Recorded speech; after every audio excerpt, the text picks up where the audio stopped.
अस्सलाम वालेकुम।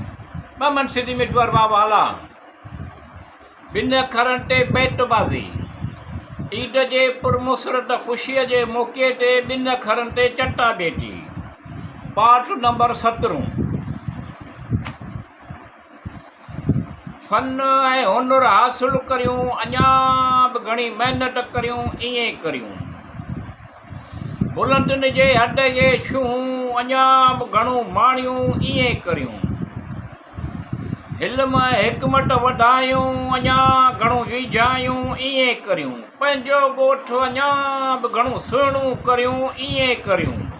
वाह नून विंदर बि ख़ुशहाल ख़ुशि बि ईद ते मिठाईअ जो दुकान। मिठाई सुठी सुहिणी मिठी सभु मिठाई, लॾूं पेड़ा, उन में जलेबी।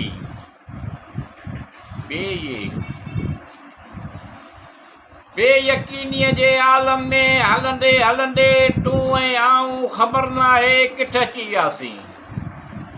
अचो वापसि हलूं, ख़तमु आहे राह गुज़र, राति थियण ते आहे, शहर सुम्हण ते आहे। ही मिठाईअ जो दुकान, चेरी चेरी खट मिठड़ी सभु मिठाई। गुलाब जामुन, मिठो हलवो, गजरनि जो हलवो, साओ हलवो, कुझु ॿियो काफ़ो आहे। को निशान राह में मिले नथो, को बि पन सरे शाख लुॾे नथो। कंहिंखां पुछूं त कॾहिं ईंदो हुनजो घर, राति थियण ते आहे, शहर सुम्हण ते आहे।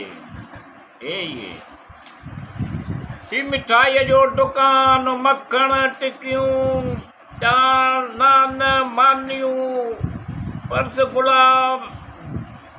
रसगुल्ला, मलाई प्याला, कमंड जो रस, दही बड़ा, माखीअ वड़ा, लाई भुॻड़नि जी लाई, तिरनि जी लाई, बहितर हिक खां हिकु।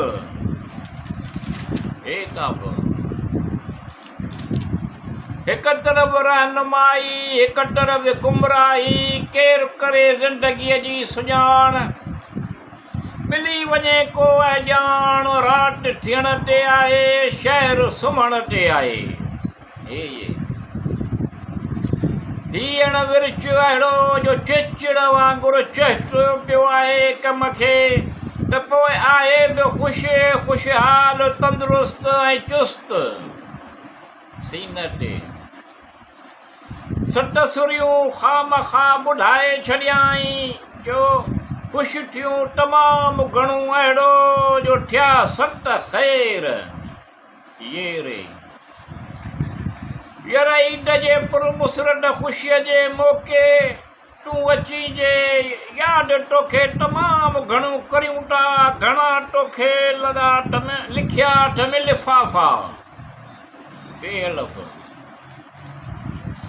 फ़ासिलो पंहिंजो रख नज़र में, ज़िंदगी हवा खे डांह करे चयो, राति थियण ते आहे, शहर सुम्हण ते आहे।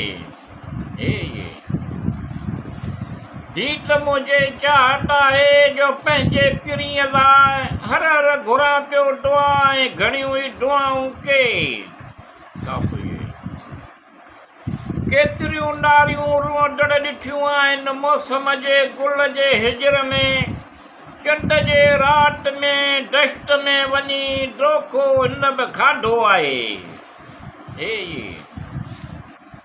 हेॾा भाग, नंढनि सां नंढो, वॾनि सां वॾो, ॿारनि सां ॿार। उहे कहिड़ा इंसान जो बेजा न खणनि कंहिंजो बार। अल्लाफुरे अरकाननि पंहिंजनि अहिड़ो कयो अथसि, न त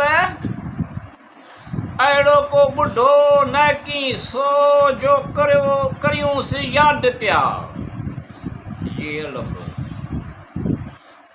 यादनि जा गुल पोखिया हुआ, मौसम सहरा जहिड़े घर में, साए गुल खे बाहि लॻाए, दोखो हुन बि खाधो आहे। कोई न